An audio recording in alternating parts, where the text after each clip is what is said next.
নমস্কাৰ মই ছাত্ৰ ছাত্ৰীসকল সকলোকে ধন্যবাদ জ্ঞাপন কৰিছোঁ মোৰ টপা বেবিৰ ইউটিউব চেনেল চাই থকাৰ বাবে।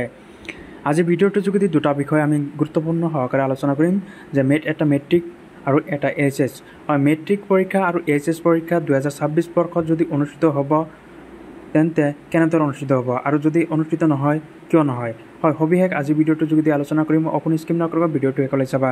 প্ৰথমতে মেট্ৰিক পৰীক্ষাৰ্থীসকলৰ পৰীক্ষা 2026 চনত যিহেতু হ'বই, প্ৰত্যেক বছৰে চলি আহিছে, এইটো এক্সাম অনুষ্ঠিত হ'ব।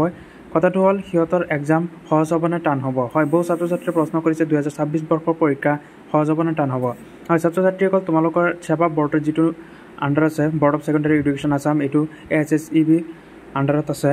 চ' নতুনকৈ তোমালোকৰ আৰ্টিফিচিয়েল ইণ্টেলিজেন্স আৰু ৰবটিক্স এই দুটা বিষয়ে অন্তৰ্ভুক্ত কৰিছে। এইবোৰে পৰীক্ষাৰ মান কিছু পৰিমাণে সলনি কৰিব। তেন্তে যিসকল পৰীক্ষাৰ্থীয়ে নিয়মিত অধ্যয়ন কৰে, শৃংখলাবদ্ধভাৱে পঢ়ে আৰু তেওঁলোকৰ বাবে পৰীক্ষাটো সহজ হ'ব। ইফালে যিসকল পৰীক্ষাৰ্থীয়ে সময় নষ্ট কৰে, শেষ মুহূৰ্তলৈ পঢ়া পলাই, তেওঁলোকৰ বাবে যিকোনো পৰীক্ষাই কঠিন হৈ পৰে। লগতে প্ৰশ্নপত্ৰ যদি NCERT আৰু পাঠ্যপুথিৰ ভিত্তিত প্ৰশ্ন কৰা হয় তেন্তে বুজাবুজি থকা ছাত্ৰ ছাত্ৰীৰ বাবে এইটো সহজ হ'ব।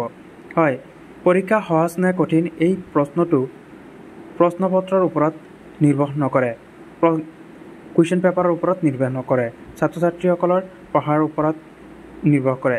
হয়, নেক্সট কথাটো হ'ল যে 2026 চনৰ এইচএছ পৰীক্ষাটো সহজ হ'ব নে কঠিন হ'ব।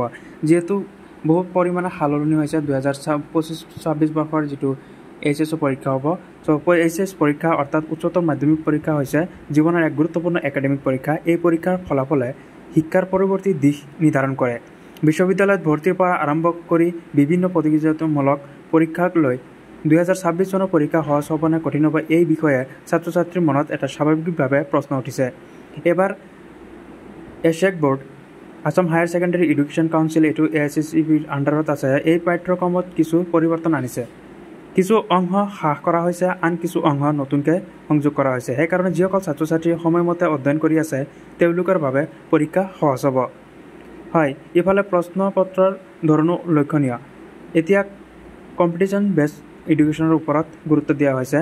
সেয়া মানে কেৱল মুখস্থ নহয়, বুজাবুজিকৈ লিখিব পৰা জ্ঞান থাকিব লাগিব। পৰীক্ষা সহজ নে কঠিন এইটো কেৱল কুৱেশ্যন পেপাৰৰ ওপৰত নিৰ্ভৰ নকৰে, এইটো ছাত্ৰ ছাত্ৰীসকলৰ ওপৰত নিৰ্ভৰ কৰে। কিমান সময়মতে পাঠ্যপুথি পঢ়া, মডেল প্ৰশ্ন অনুশীলন কৰা আৰু আত্মবিশ্বাসেৰে পৰীক্ষালৈ আগবঢ়া, এইবোৰে আপোনাক সহজ সফলতা দান কৰিব।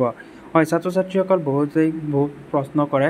যদি তোমালোকে নিয়মিত পঢ়া শুনা নকৰা, তোমালোকে গাইডেঞ্চ ফ'ল' নকৰা, তোমালোকে যদি প্ৰিভিয়াছ ইয়াৰৰ কুৱেশ্যনসমূহ ছল্ভ নকৰা তেন্তে তোমালোকৰ এক্সাম বেয়া হ'ব। আৰু যিসকলে ভালকৈ অনুশীলন কৰিব সেইসকল ছাত্ৰ ছাত্ৰীৰ এক্সাম ভাল হ'ব।